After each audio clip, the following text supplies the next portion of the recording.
Today, we're going to talk about one of the most well-known stories in the whole Bible. If you grew up in church, I'm sure you're familiar with this story, but how well do you really know it? Today, we're going to talk about that story and why it's more than just a story. It's a prophecy of things to come. Britt here. Welcome to End Times Bible Prophecy. And if you haven't guessed from the title, we're going to talk today about the Tower of Babel. So let's dive right into Genesis 11 and read that story. And as we do, I want you to think about, what is the story trying to tell us? What does it really mean? Does it take on new meaning for you than it had in the past? Okay, so let's dig right in. Genesis chapter 11, it says, "At one time, all the people of the world spoke the same language and used the same words. As the people migrated to the east, they found a plain in the land of Babylon and settled there.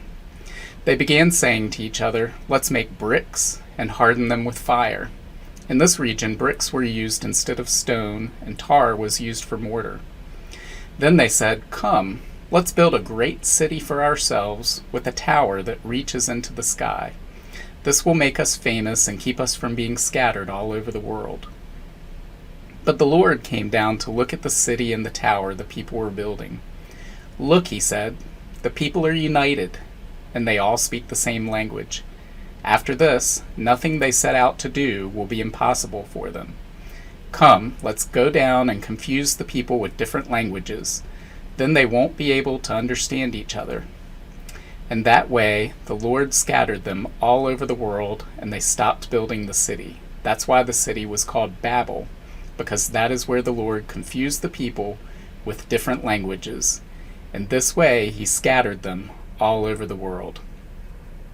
So we look at that story, and that story traditionally is thought of in one way, and that is explaining how different languages and nations came into existence. We once had this unified world government that everybody was a part of. Everybody had the same language.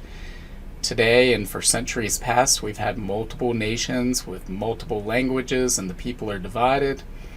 And so if you aren't a Bible-believing Christian, you think, well, this is a myth used to explain how different languages and nation-states came into being. And if you are a Bible-believing Christian, you say, well, this is how they did come into being. But there's a lot more to this story than just that. And I really want to focus on what was God trying to do? Why did he go down and do this? Have you ever stopped and thought about that why didn't God just destroy the tower if he didn't want him to build it? What was so threatening about the people building a tower? Because we see that today. We see skyscrapers all over the world. People have built towers that were probably much larger than the Tower of Babel. What is it that God saw that was so terrible that he had to put an end to it right away? Well, let's think about, what were the people doing? The Bible tells us here in Genesis 11:4, we're going to pull out the specific verse. It says, "Then they said, 'Come, let us build a great city for ourselves with a tower that reaches into the sky. This will make us famous and keep us from being scattered all over the world.'" So here the people are basically saying, let's build a monument to our own greatness. Let's glorify ourselves. Let's exalt ourselves. This is the same line of thinking that Satan has when he said, "I will set my sights on the heavens, and I will be where the Most High is. I will sit on his throne, and I will rule." And human beings have that same mindset. We see it in the book of Genesis at the tempting of Eve, where Satan says, "You will be just like God. You will not die. You will be just like God." So it's a lie from the pit of hell, right? That we would be just like God. So again, this tells us what they were doing, but why did God come down and not just destroy the tower, but divide the people up, confuse them, give them different languages? Well, God tells us the answer. If we go to verse 6 of Genesis 11, he says, "Look, the people are united," meaning they have one government. They all speak the same language, so they aren't confused with different languages. After this, nothing they set out to do will be impossible for them.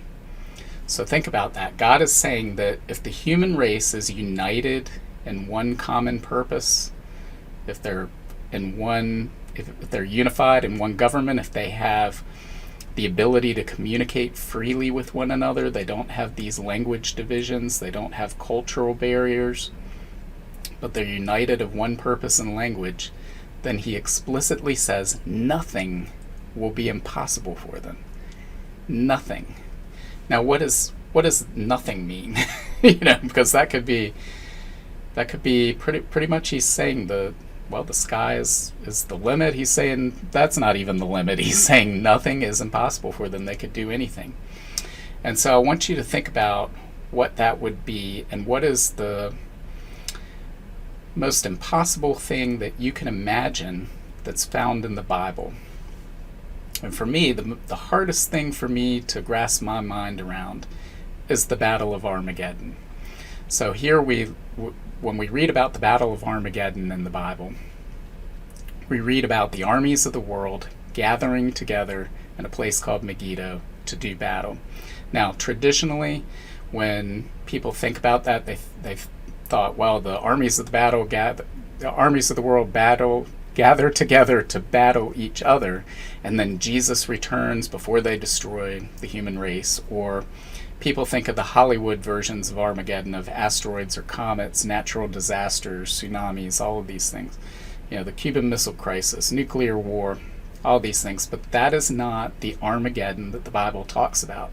The Armageddon the Bible talks about is humanity gathering together at a specific place, bringing all of its armies together to do battle against the God of Abraham, Isaac, and Jacob. Don't believe me? Let's turn to the book of Revelation and see what the Bible has to say about Armageddon. Here we have Revelation 16, verse 14. It says, "They are demonic spirits who work miracles and go out to all the rulers of the world to gather them for battle against the Lord on that great judgment day of God the Almighty." Right? So the purpose of the gathering of the armies isn't to do battle with each other. They're gathering intentionally to direct their attention toward a physical assault of the God of Abraham, Isaac, and Jacob. Seem impossible? God said back in Genesis 11 that nothing would be impossible for a united world with one common language, one common political unity. And the Bible tells us that's exactly what we're going to see in the end times. This is at the end of the tribulation that the Bible that Armageddon takes place.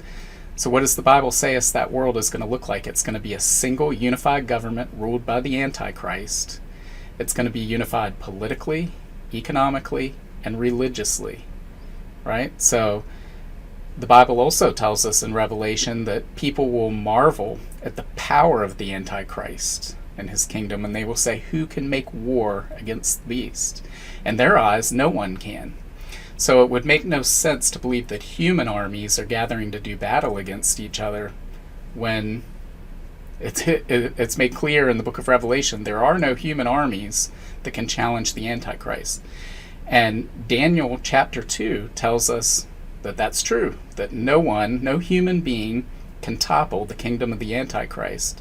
Instead, the kingdom that topples the Antichrist kingdom is the kingdom of Jesus Christ. If we read Daniel chapter 2, we'll read that there's a rock supernaturally cut from a mountain that destroys the statue that Nebuchadnezzar dreamed of, which represented all the world empires that dominated Israel up until all the way through history down to the Antichrist kingdom. So it will be the second coming of Jesus Christ that topples the Antichrist and his kingdom. And so again, we read in Revelation 19:19, we read the same thing. It says, "Then I saw the beast and the kings of the world and their armies gathered together to fight against the one sitting on the horse and his armies." So they gathered together not to fight each other, but as one unified body to fight against the one on the horse and his army. Who is that? That is no other than Jesus Christ himself at the second coming. The Bible tells us that he will be riding a white horse. that he will be followed by his army of saints who are also on horseback. And so this is telling us that the armies of the world in the end times are going to gather together to do battle against Jesus Christ. Again, Genesis 11 is telling us nothing will be impossible for them when they have this. And this is what we're seeing. We're seeing language barriers breaking down based on advanced technology. We're seeing national borders being erased. We're seeing movement to do that. We're seeing movement toward a one world government and a belief that you're a global citizen and not a member of a nationality. We're seeing this push for all of those things, and we know that the Antichrist will establish this global kingdom that will rule politically, economically, and religiously, so the people will be of one mind and they will gather together to do battle against the Lord. Still don't believe me? Let's take a look at Psalm chapter 2, verses 1 through 4. It says, "Why are the nations so angry? Why do they waste their time with futile plans? The kings of the earth prepare for battle. The rulers plot together. Against who? Against the Lord and against his anointed one. Let us break their chains, they cry, and free ourselves from slavery to God. But the one who rules in heaven laughs. The Lord scoffs at them." So again, this passage in Psalm 2 is telling us that human beings will try to free themselves from God's rule, from his world, his law. They will try to set themselves free in their own minds by toppling God, by taking him on a direct physical assault. Again, this seems impossible to us today. It seems ridiculous. But the Bible tells us in Genesis 11 that nothing will be impossible for them, and that includes directly challenging, not just spiritually, but physically, being an open act of rebellion against the Lord and God and creator of our universe. So the question remains, for this to happen, human beings would have to be much more powerful than they are today. So how would that happen? And again, we would have to see this unified world, and we're seeing the things come into place that's going to bring that. So keep in mind, there are people today, there is a movement active right now that has the same ideas, the same agenda that the Tower of Babel generation had in mind. And they are among the world's wealthiest and politically connected people. They are authors of the UN Agenda 2030 and members of the World Economic Forum and in high positions of power. And they are all part of a movement which would lead us to this exact place. Tomorrow, we're going to talk about that movement and how that could happen. So, what do you think? Leave your comments below. Like this, share this, and God willing, we'll talk tomorrow. Bye. If you want to learn more about the end times and Bible prophecy, make sure to sign up for my free monthly newsletter and get your copy of my free ebook, 7 Signs of the End Times. Just follow the link in the description to get your free book. Also, make sure to check out all of my books. Just look up Britt on Amazon, Barnes & Noble, Apple iBooks, Google Books, Kobo, or anywhere books are sold. Thanks for watching today, and until next time, keep your eyes fixed on Jesus, the author and perfecter of our faith.